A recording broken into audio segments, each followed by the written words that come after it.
दुर्गम काज जगत के जेते, सुगम अनुग्रह तुम्हारे हनुमान जी महाराज दुर्गम काज को सुगम बनाते हैं, कठिन को सरल बना देते हैं। भैया इसीलिए सुंदर कांड सुंदर है, कठिन काम हनुमान जी ने करके दिखला दिया, सरल करके बतला दिया, इसलिए सुंदर कांड सुंदर है। आहा, हनुमान जी सुंदर कांड में हम लोग बढ़े, हनुमान जी आगे बढ़े। आहा, हनुमान जी जब विभीषण जी को मिले तो विभीषण जी ने जानकी माता का पता बतलाया। कहां मिलेंगी मां? हनुमान अशोक वाटिका के नीचे अशोक वृक्ष में सीता जी मां जानकी जी मिलेंगी तुम्हें। अब हनुमान जी अशोक वाटिका की तरफ चल रहे हैं। आहा, अशोक वाटिका का नाम है, अशोक पेड़ का नाम है, लेकिन देखो कितनी विचित्रता है। अशोक वाटिका में अशोक वृक्ष के नीचे माता सीता शोक में बैठी है। अशोक वाटिका में अशोक वृक्ष के नीचे माता सीता शोक में है। भैया जहां काम होता है वहां अशोक में भी भक्ति शोक में रहती है, और जहां राम होते हैं वहां भक्ति मुस्कुराती रहती है। रामायण में दो वाटिकाओं का वर्णन है, जनक जी की पुष्प वाटिका और रावण की अशोक वाटिका।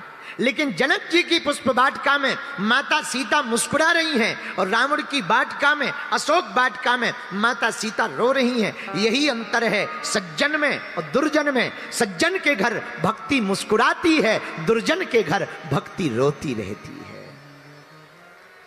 रावण के राज्य में माता जानकी जी अशोक वाटिका के नीचे बैठी हुई हैं। अब हनुमान जी महाराज उस तरफ गए, आगे बढ़े, मन में सोचा सीधा जाएंगे तो अच्छा नहीं लगेगा, डायरेक्ट जाना उचित नहीं है, पहले स्थिति देख लें, परिस्थिति देख लें। तो छोटा सा रूप है हनुमान जी का, कहां बैठ गए? आहा, सुंदर कांड में कहा, तरु पल्लव महु रहालु काई, करय विचार करो काई। पत्तों के बीच में हनुमान जी छिपकर बैठ गए, और कितनी अद्भुत बात है, हनुमान जी छिपे हैं। क्यों? राम जी को छपाना चाहते हैं। सेवक वही है जो स्वयं तो छिपे पर स्वामी को छपा दे, शिष्य वही है स्वयं तो छिपे पर गुरु को छपा दे, भक्त वही है स्वयं छिप जाए पर भगवान को छपा दे। हनुमान जी इसीलिए तरु पल्लव महुरा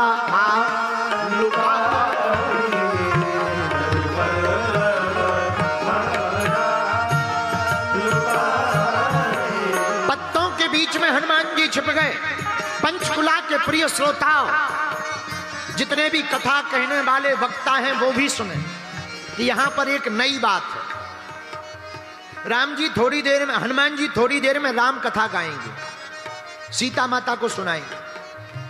लेकिन जब राम कथा सुनाएंगे तब हनुमान जी छिपे रहेंगे, और माता सीता कहती भी हैं, रामचंद्र गुण बरने लागा, सुनते ही सीता कर दुख भागा।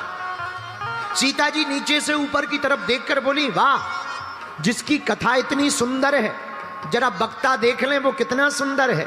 तो हनुमान जी ऊपर से बैठे ही बैठे बोले, मां कथा ही सुंदर है, बोलने वाला तो बंदर है। वो तो बंदर है, केवल कथा सुंदर है, कथाकार मत देखो, कथा को देखो। मानो हनुमान जी नया सूत्र देना चाहते हो। हमेशा ध्यान रखना, वक्ताओं को नहीं पकड़ना चाहिए, वक्ताओं के वक्तव्य को पकड़ना चाहिए। जो वक्ता को पकड़ेगा उसका कल्याण नहीं होगा, जो वक्ता के वक्तव्य को पकड़ेगा उसका ही कल्याण होगा। इसलिए हनुमान जी पत्तों में छिपे बैठे हैं, क्योंकि कथा करनी। पहले के जमाने में कथाकार छिपते थे, भगवान छपते थे। आज के जमाने में कथाकार छप रहे, भगवान छिप गए। हनुमान जी बैठे, तरु पल्लव महुरा लुकाई, लुकाई, करये विचार, करये विचार, करो का भाई, करये विचार करो,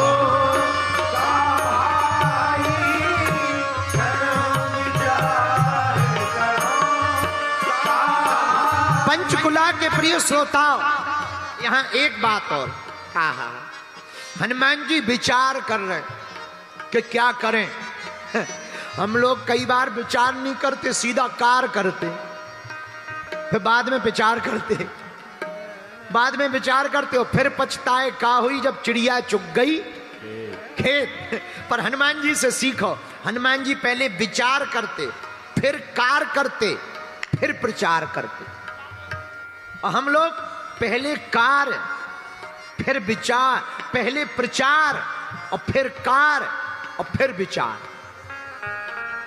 पर धन्य है हनुमान जी, कराये विचार करो का,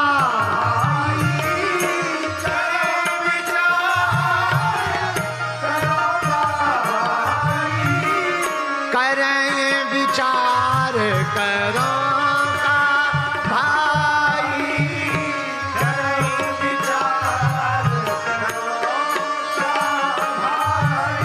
तरु पल्लव महुरा लुकाई, तरु पल्लव कराये विचार करो का भाई, कराये विचार करो का भाई। और यहाँ एक बात और, इतना कठिन काम है कि वहां रावण है, रावण की सेना लगी, जानकी जी बैठी, त्रिजटा भी है, इनके सामने अपना प्रेजेंटेशन देना, चोरी छिपे आना और अपना परिचय करना और जानकी जी को समझाना बड़ा कठिन है। इसलिए तो हनुमान जी के लिए गोस्वामी जी ने लिखा, दुर्गम काज जगत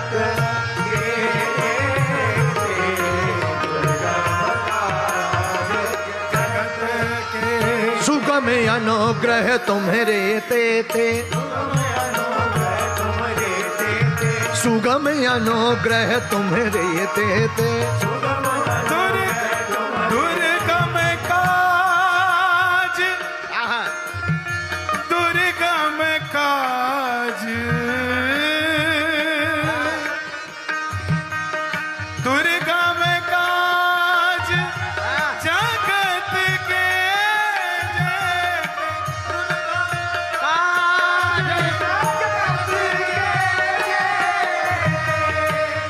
सुगम अनुग्रह, सुगम अनुग्रह तुम्हारे,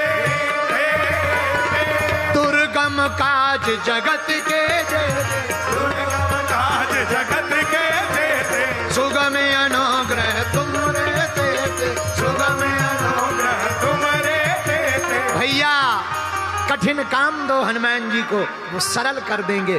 तुम संकट लेकर जाओ, वो संकट मोचन बन जाएंगे। तुम पीड़ा लेके जाओ, तुम पीर लेके जाओ, वो महावीर बन जाएंगे। हैं? तुम संकट लेकर जाओगे, वो संकट मोचन बन जाएंगे। तुम पीर, पीर मतलब वो वाला मत समझ लेना, ना ना ना, शरीर की पीड़ा होती ना, उसको पीर कहते, पीर। तुम पीड़ा वाला पीर लेके जाओगे, वो महावीर बन जाएंगे। तो तुम दुख लिख के जाओगे, वो दुखों के निपटारे वाले हनुमान बन जाएंगे। तुम सेवक बनकर जाओगे, वो स्वामी बन जाएंगे। तुम दास बनकर जाओगे, वो भगत बन जाएंगे। तुम याचना लेकर जाओगे, वो दाता बन जाएंगे। तुम पुत्र बनकर जाओगे, वो पिता बन जाएंगे। इसलिए दुर्गम काज जगत के, दुर्गम काज जगत के जेते, सुगम काज जगत के जेते, सुगम अनुग्रह तुम्हारे